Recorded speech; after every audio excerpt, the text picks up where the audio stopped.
saudações a todos, sejam bem-vindos a mais uma aula de Química e desta feita nós estamos aqui para falar acerca da fração molar. Portanto, o tema de hoje, fração molar. A pergunta é, o que é fração molar? Simples, nós temos aqui a definição que diz o seguinte. Então, fração molar, nós usamos aqui a letra X para representar. Então, a fração molar é a relação entre o número de moles. Então, a fração molar é a relação entre o número de moles de um componente e o número total de moles da solução. Por que disse que é a relação entre o número de moles de um componente e o número total de moles? Por uma razão bem simples. É que nós podemos ter o que nós chamamos de quê? De fração.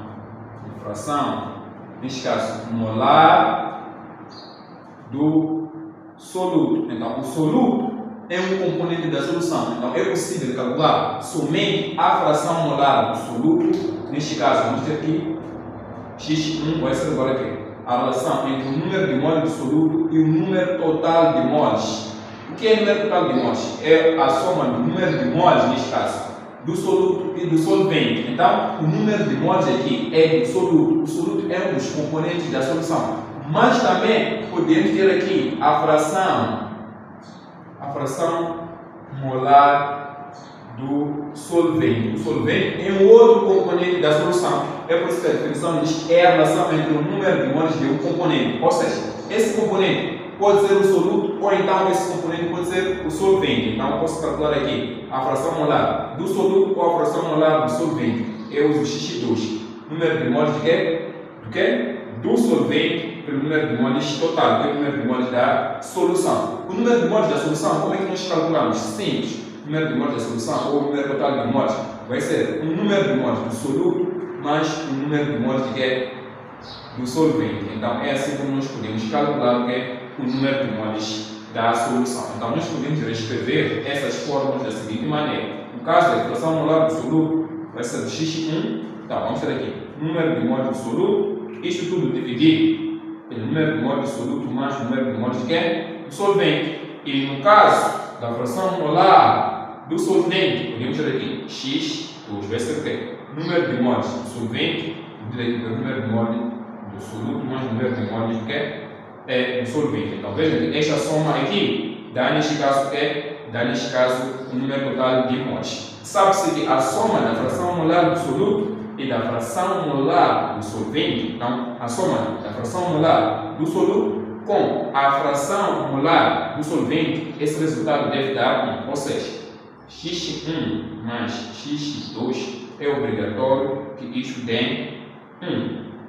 É uma relação que já se sabe, que somando as frações molares do soluto, assim como do solvente, a resposta tem que dar sempre 1. Por quê? Por uma razão bem simples. Eu sei que X1, como é que se calcula? Eu vou tentar demonstrar daqui. Eu sei que X1, o que é? É isto aqui, número de moles do soluto sobre, neste caso, número de moles do soluto mais número de moles do solvente. Então eu sei que, neste caso, para o X1 tem o número de moles que é do soluto dividido aqui pelo número de moles do soluto mais o número de moles do solvente. Mas, porque a soma das duas frações tem que dar 1. Agora, fração molar do solvente, o que é? É neste caso o que é? Número de moles do solvente dividido aqui pelo número de moles do soluto mais o número de moles que é do solvente. Então, veja que o denominador é o mesmo. Então, temos uma soma de frações e diz que isto tem que dar 1. Isto aqui é a fração molar do soluto mais a fração molar do solvente tem que dar 1. Agora, se o denominador é o mesmo, podemos somar o que está no numerador. Então, neste caso, vamos ter n mais 1, n mais 2, dividido por n mais 1 e n mais 2. Isto aqui, tudo tem que dar 1, e de fato é isso. Isto aqui, o numerador é igual ao denominador, então essa divisão dá 1 de fato. Então, somando as frações molares do soluto e do solvente, eu tenho o resultado como sendo 1. E temos aqui uma pequena demonstração disso. Agora vamos resolver um exercício em que nós vamos aplicar essas fórmulas aqui na resolução, neste caso de exercício. Então vamos apagar isto aqui e vamos resolver este exercício aqui. O que nos diz o exercício? Uma solução possui 5 moles de álcool comum e 20 moles de água. Calcule as frações molares do soluto e do solvente. Então vamos tirar aqui os nossos dados. Então, Notamos aqui que temos 20 moles de água. A água é o nosso solvente e o álcool comum é o nosso soluto. Então temos aqui o quê? O número de moles do soluto, temos aqui 5 moles. E o número de moles do solvente, temos aqui 20 moles. E queremos o quê? Queremos calcular a fração molar do soluto e a fração molar do solvente. Agora, nós sabemos que fração molar, neste caso, do soluto vai ser o quê? Número de moles do soluto, número de moles da solução, ou número total de moles. E sabemos que fração molar do solvente vai ser o quê? Número de moles do solvente dividido, neste caso, pelo número total de moles. Será a soma número de moles do soluto, número de moles do solvente. Então, eu preciso ter esta soma aqui. Então, eu sei que número de moles da solução, o quê? É número de moles do soluto mais número de moles do solvente. Então, nós vimos que podemos calcular a fração molar usando esta fórmula aqui, em que N é a soma desses dois aqui, é o que nós temos aqui.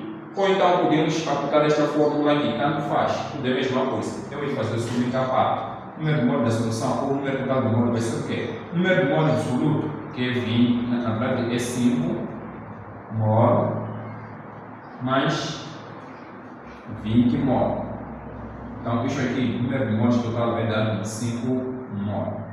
Então, 25 mol é o número total de moles que eu tenho. Agora sim, posso calcular a fração molar do soluto. A fração molar do soluto vai ser o quê? O número de moles do soluto, 5 mol. Dividido isto por 25 mol. Agora, o que é que eu tenho aqui? Eu posso eliminar este e este. Então, x vai dar o quê? 5. Eu posso colocar aqui 5. 25 o quê? 5 vezes 5. Então, eu elimino este e este. Então, fico com o quê? A fração molar do soluto vai ser igual a quê? 1 dividido por 5. Se eu for fazer 1 por 5, eu vejo que não é possível, eu coloco um 0. Então, 0 aqui dá 1. Ainda não é possível, eu coloco um 0 aqui, coloco uma vírgula, coloco um 2. Então, este vezes este aqui dá 10. Não, tem isto aqui. Então, neste caso, a fração molar do soluto vai ser de 0,2. A fração molar não tem unidade, então é adimensional. Então, podemos deixar. Então, podemos apagar esta continha aqui. E quero a fração molar, neste caso, do solvente. Ora, se já sei que a soma da fração molar, neste caso, do soluto e da fração molar do solvente deve dar 1. Então, eu posso simplesmente dizer que a fração molar do soluto mais a fração molar do solvente é igual a 1. Então, eu sei qual é o valor, deixa aqui 0,2, mais aqui o valor, deixa aqui que eu quero, igual a 1. Então, x2 vai ser 1 menos 0,2. Isso aqui vai dar, neste caso, 0,8. Então, esta aqui seria a fração molar, que é a fração molar do meu solvente. Mas também eu posso aplicar a fórmula, não tem nenhum problema em fazer isso. Então, x2 vai ser o quê? Número de moles do solvente, 20 moles. E número de moles total, que é a soma, neste caso, número de moles do solvente, dá 25. 25 moles. Isto eu tiro. Conclusão, x vai dar 0,8. Então, veja aqui, eu posso calcular das duas formas da fração molar. Posso usar a relação, ou então, basta saber da fração molar de um componente, eu calculo a fração molar do outro componente. Então, em termos gerais, sobre, neste caso, a fração molar, era tudo que nós queríamos trazer, e até a próxima aula.